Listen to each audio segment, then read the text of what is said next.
Bir zərihim var ki aləm ona divanə, şəm'i və dəvət elə bizlər olaq pərvanə. Başarıq səsləsən o hədiyə ruh yanında, yəni nökərlər edər ərz-i ədəb sultanə, yəni nökərlər edər ərz-i ədəb sultanə. Diyərük eşq ilə hamı ba həm orada, ucadan səsləyərük. Dayının qəşəng ürək istəyən kimi saçını qırxırsan qəşəng. Dayını bir dənə gözəlləşdirsən versən bizə.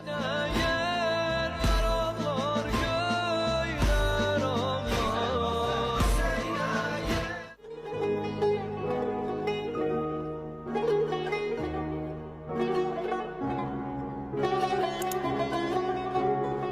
Buyurun, bu zərfin də içində pul var. Bunu da sizə veririk. Yoldaşım xəstədir.